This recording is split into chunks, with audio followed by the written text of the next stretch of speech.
The Netflix live-action adaptation of One Piece is just around the corner and I'm very excited to see it.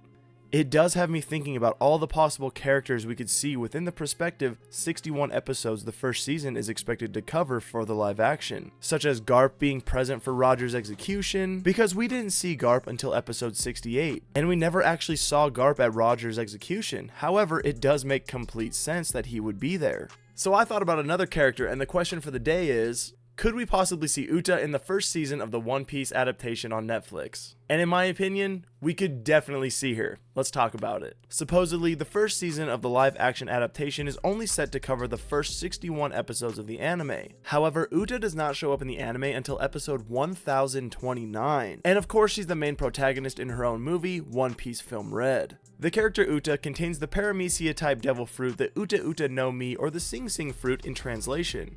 She's the adopted daughter of one of the 4 emperors of the sea, red-haired Shanks. Shanks found her when she was only 2 years old, and since his upbringing was very similar to the one that he had with Roger, Shanks brought her in as part of her crew. Eventually, she became the crew's musician. 7 years later, when she was 9 years old, the red-haired pirates set up base on a very familiar island, Dawn Island, or more specifically on Dawn Island, Fuchsia Village in the East Blue. And this of course is where the red-haired pirates, Uta included, met, you guessed it, Luffy, who at the time was only 7 years old. The two did develop a friendship until the red-haired pirates had to sail again. Luffy and Uta did some fun adventures on Dawn Island, and they even saw the Lord of the Coast. So where does this line up with the live-action adaptation? Well, Fuchsia Village is actually Luffy's hometown, and we can clearly see that Fuchsia Village and the beginning events will probably take place in the live-action. We can see the windmills, the scenes of course with Luffy and Shanks, and of course that scene with the Lord of the Coast, which honestly I think he looks amazing. But I'm guessing we're going to see the entire scene where Luffy eats the Gum Gum fruit at Party's bar. So yes, when all of this was taking place, Uta was technically present.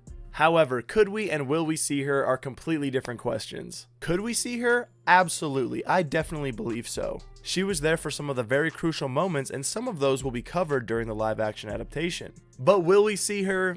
I'm guessing most likely not. Her character, to our knowledge, was not cast, and I don't think they'll spend a lot of time with the additional stuff outside of Luffy eating the devil fruit and having Shanks getting completely amputated by the Lord of the Coast. Honestly, there's a good chance we won't see any of the red-haired pirates aside from Shanks. No Yasopp, no Lucky Roo, I wish, man. But if we know anything about Oda, he does love surprises, and this show could for sure surprise us. If they do decide to surprise us and we get a glimpse or a look at the red-haired pirate crew, technically Uta was part of the crew at that time. And if we get to see the entire crew, we would technically get to see Uta.